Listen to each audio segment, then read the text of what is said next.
Olá, meus queridos, tudo bem? Bem-vindos a mais uma aula do segundo módulo de Geografia.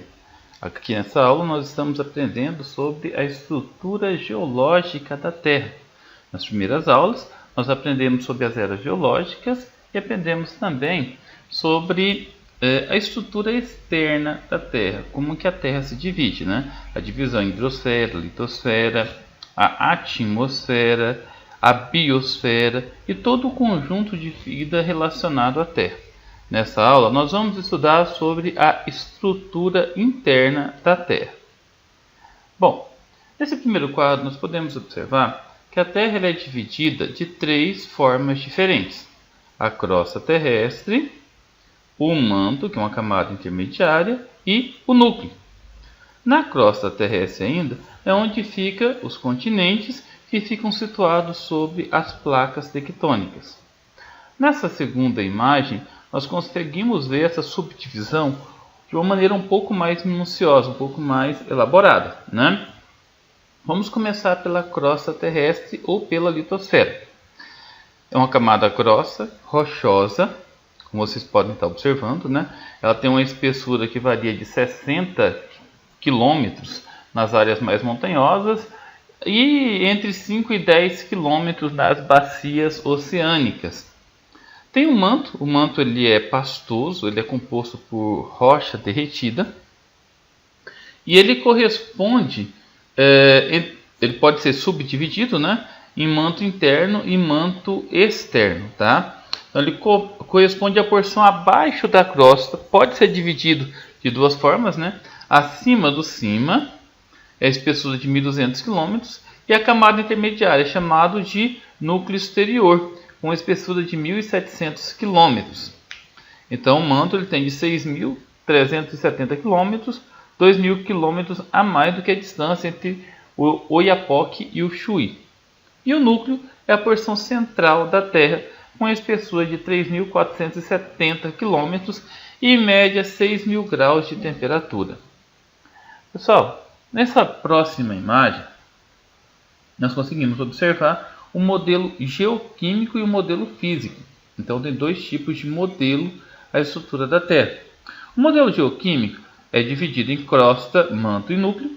No modelo geofísico, a crosta já recebe o nome de litosfera.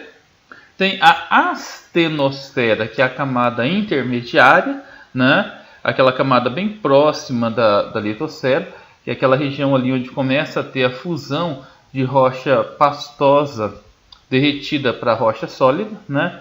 A mesosfera e a endosfera, né? E a endosfera é aquela camada onde fica o núcleo, né? Núcleo interno e externo.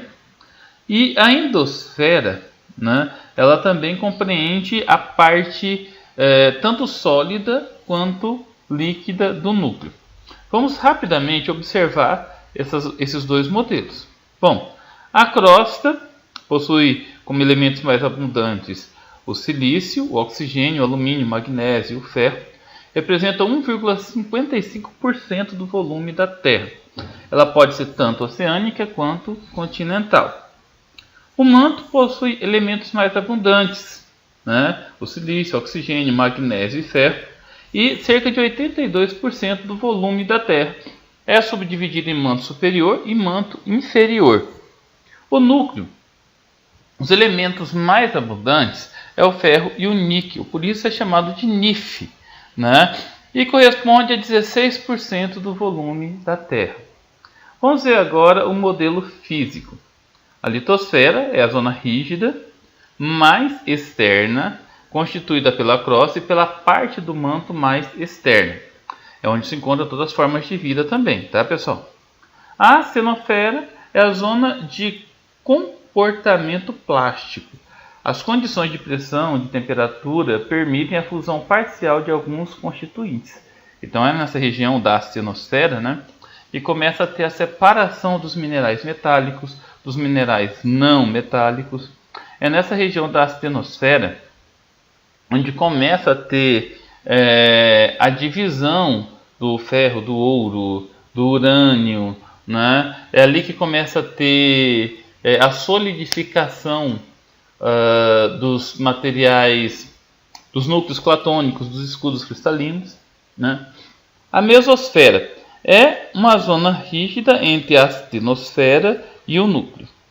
E a endosfera. Gente, aqui a mesosfera é o manto, tá? É o manto. Então aqui é rocha derretida. Aqui fica algo em torno de 3.000 graus Celsius, 3.700 graus Celsius. Tá? É o magma. É aquele material que é expelido no processo do vulcanismo. E a endosfera, pessoal, que é onde faz parte do núcleo, tanto interno quanto externo, né? O núcleo externo, ele é rocha derretida, ele é líquido, né? E o núcleo interno, ele é sólido, rígido, uma grossa camada bem rígida.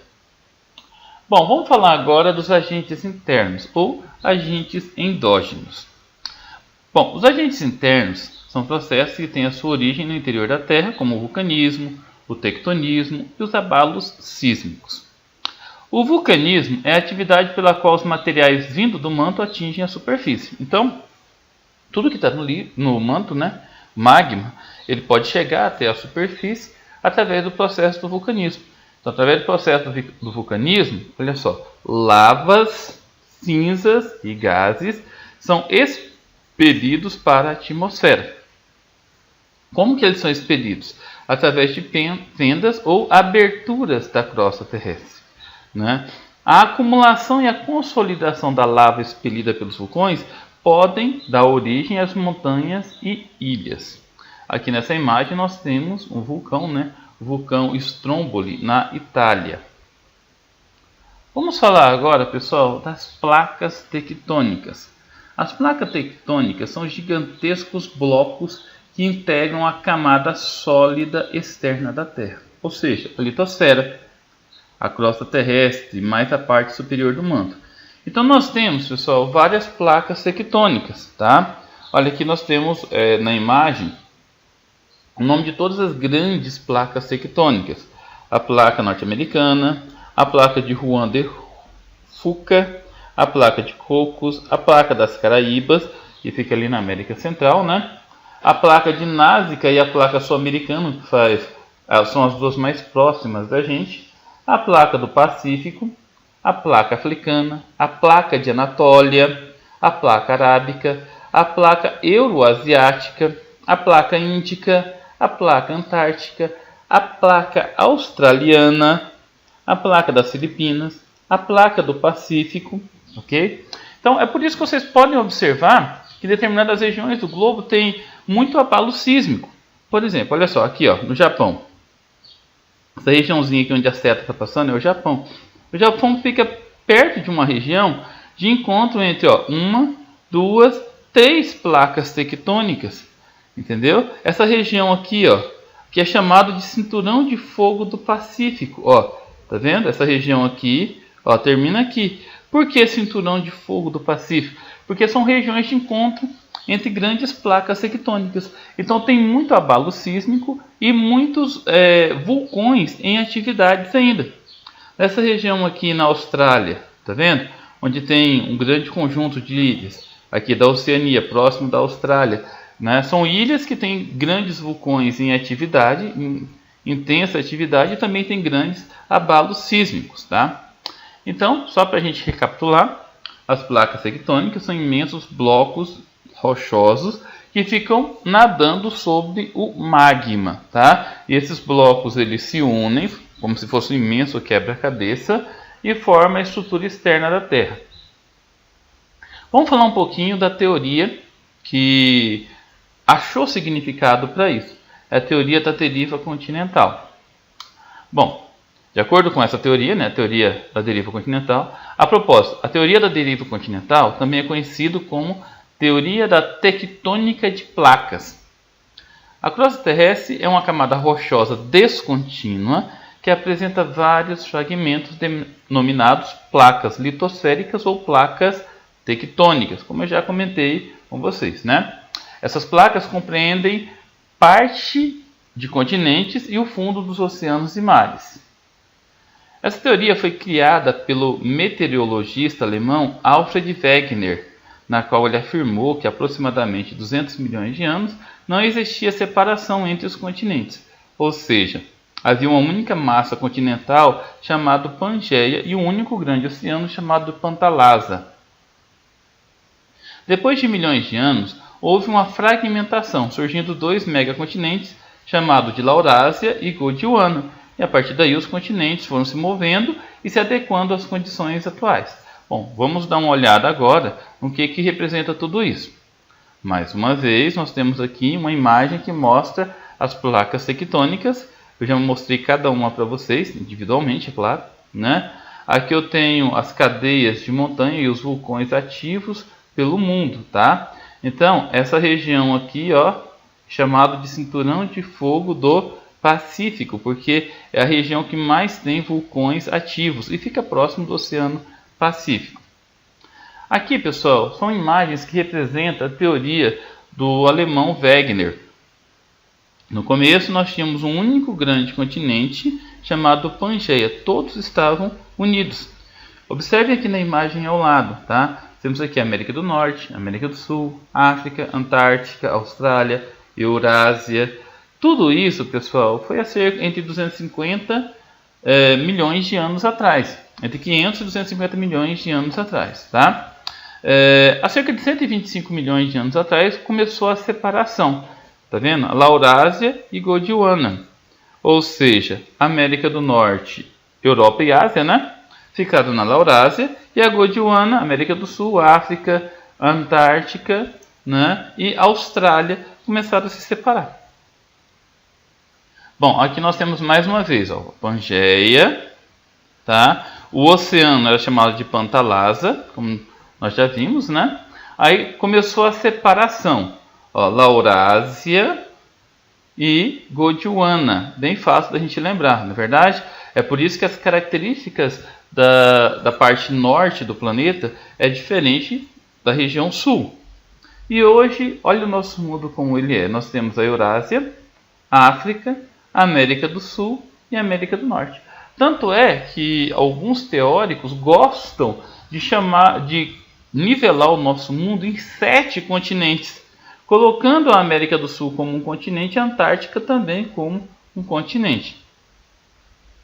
Bom, vamos falar agora sobre a movimentação das placas tectônicas. De acordo com a teoria da tectônica de placa, as placas litosféricas elas deslizam e às vezes colidem entre si em uma velocidade que oscila entre 1 e 10 centímetros ao ano. Então tem vários movimentos, tá? Como eu já comentei com vocês, as placas tectônicas elas estão o tempo todo movimentando, como se fossem barquinhos nadando sobre o manto. Então tem vários movimentos. Nós temos o movimento de convergência. Ele ocorre quando duas placas se chocam e a borda de uma fica debaixo da outra até chegar ao manto. Vou mostrar imagens, tá, que representam bem esses movimentos. Nós temos o movimento de afastamento, consiste no distanciamento entre duas placas, formando uma lacuna que é preenchida com fragmentos de rocha oriundos do manto em estado líquido. Nós temos o movimento de colisão ou de sorgimento, né? Corresponde ao movimento entre duas placas litosféricas. As camadas de rochas elásticas dão origem às cadeias de montanhas, em diversas vezes vulcânicas. Com essa característica de formação, temos a Cordilheira dos Andes e a do Himalaia. E o movimento de deslizamento. Este é responsável, em certos casos, pelos abalos sísmicos. Ocorre de fato de uma placa se locomover sobre a outra. Nessa imagem aqui, pessoal, olha só. Nós temos os 4 movimentos. Olha só. Isso aqui é um movimento de deslizamento, muito comum nessa região aqui onde formou as montanhas rochosas, tá? Muito comum. Esse aqui, pessoal, é o movimento em que uma placa soergue sobre a outra, tá? Esse movimento foi muito comum nessa região aqui da América do Sul, onde se originou a Cordilheira dos Andes. Isso aqui é um movimento de afastamento. É claro que esse movimento ele também é comum em regiões onde tem cadeias montanhosas, tá? Mas é mais comum em regiões oceânicas, porque quando tem esse afastamento, aquele vácuo é preenchido com magma. E aqui, pessoal, o movimento de colisão.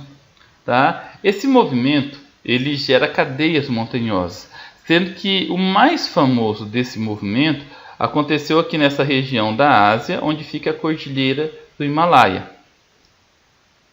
Bom, nós temos os tipos de zona de tensão tectônica. Tá? São outros nomes que se dá para esses movimentos.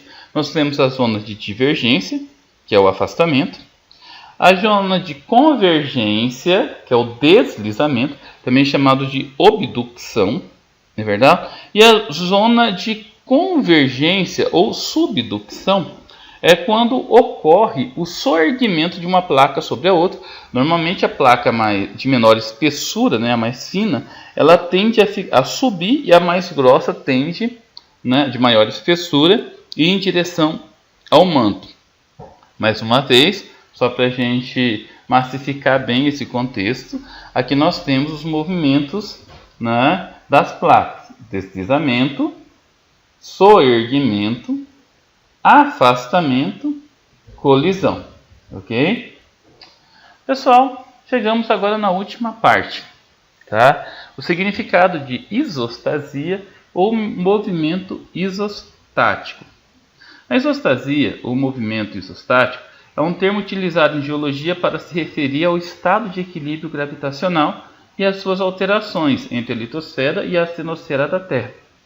Esse processo resulta da flutuação das placas tectônicas sobre o material mais denso da astenosfera, cujo equilíbrio depende das suas densidades relativas e do peso da placa. Tal equilíbrio implica que um aumento do peso da placa, por espessamento ou por deposição de sedimentos, água ou gelo sobre a sua superfície, leva ao seu afundamento, ocorrendo inversamente uma subida. Em geral, chama-se reemergência ou reboot, quando o peso diminui. Bom, então, só para que vocês entendam, a isostasia nada mais é que aquele movimento em que uma parte da placa tectônica é mais fina, a outra parte é mais grossa, gerando um equilíbrio. Tá? O manto ele fica o tempo todo causando força, tá, sobre a crosta, e da mesma forma a crosta está gerando um peso que gera uma força sobre o manto. Então há uma necessidade que em determinados pontos seja um pouco mais espesso, em determinados pontos seja um pouco mais fino, né? Um pouco menos espesso. É isso aí, pessoal. Espero que vocês tenham curtido, tenham apreciado a aula. Fiquem com Deus e até a próxima.